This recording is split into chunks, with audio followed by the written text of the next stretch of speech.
हमारे देश भारत में लगातार बढ़ रही नफरत को लेकर सुप्रीम कोर्ट ने बहुत ही सख्त टिप्पणी की है। दरअसल पिछले कई महीनों से मुसलमानों के खिलाफ लगातार हेट स्पीच का मामला सामने आ रहा है। अभी हाल ही में बीजेपी के सांसद प्रवेश वर्मा ने जिस तरीके से मुसलमानों के साथ सोशली बाइकॉट, इकोनॉमिकल बाइकॉट की बात कही थी, और इसके अलावा यति नरसिंहानंद ने जिस तरीके से मुसलमानों के साथ दुर्व्यवहार किए जाने की बात कही थी और उनका कहा था कि शस्त्र उठा लो, और उन्होंने कहा था सत्य में विजेते की जगह उन्होंने शस्त्र में विजेते कहा था।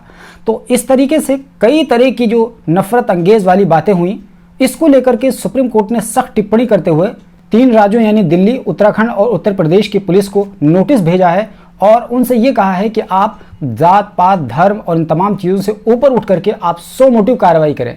यानी अगर कहीं पर कोई भी हेट स्पीच दे रहा है तो आपको शिकायत का इंतजार नहीं करना चाहिए, बल्कि आपको खुद ब खुद नोटिस लेकर के उसके खिलाफ कार्रवाई करनी चाहिए। आपको बता दें कि शाहीन अब्दुल्ला नाम के एक व्यक्ति ने हेट स्पीच के खिलाफ सुप्रीम कोर्ट में अर्जी लगाई थी और हेट स्पीच देने वाले के खिलाफ कार्रवाई का मुतालबा किया था। इसी अर्जी पर सुनवाई करते हुए सुप्रीम कोर्ट के 2 जजों की बेंच, जिसमें जस्टिस के.एम. जोसेफ और जस्टिस हरिकेश राय दोनों की बेंच ने इस पर सुनवाई करते हुए तीनों उत्तराखंड, दिल्ली, उत्तर प्रदेश तीनों रियासतों की पुलिस को नोटिस भेजा है और जवाब तलब किया है और उनसे साफ साफ ये कहा है कि अगर आप तक शिकायत नहीं भी पहुंचती है किसी भी भड़काऊ बयान की, उसके बावजूद भी आपको खुद से नोटिस लेकर के कार्रवाई करना है, ऐसा सुप्रीम कोर्ट ने टिप्पणी की है। आइए आपको बताते हैं कि दोनों जजों ने हार्श टिप्पणी क्या क्या की थी। तो सबसे पहले जस्टिस के.एम. जोसेफ ने क्या कहा था वो देखिए। उन्होंने कहा कि हम कहाँ पहुँच गए हैं, हमने धर्म को किस हद तक घटा दिया है, ये अफसोसनाक है और हम साइंटिफिक टेम्परामेंट की बात करते हैं, ये जस्टिस के.एम. जोसेफ ने कहा। और वहीं जस्टिस हरिकेश राय ने क्या कहा, उन्होंने कहा कि इस तरह के बयानात एक ऐसे देश के लिए काफ़ी चौंका देने वाले हैं जो धर्म को गैर जानिबदार रखता है।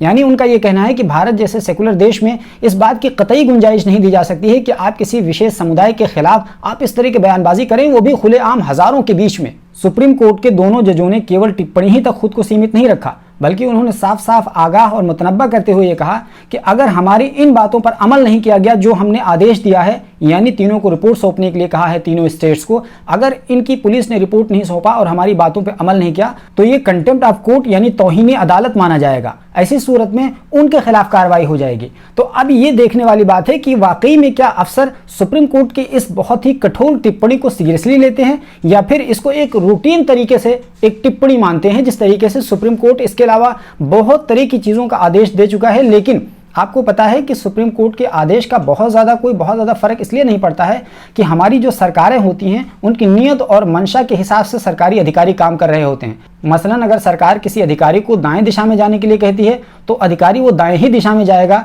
चाहे सुप्रीम कोर्ट उसको बाएं दिशा में जाने का पहले ही से फैसला सुना चुका हो। आपको याद होगा कि इलाहाबाद हाई कोर्ट का आदेश था कि जितने भी सरकारी नौकरी वाले हैं उन सबों के बच्चे सरकारी स्कूल में पढ़ेंगे।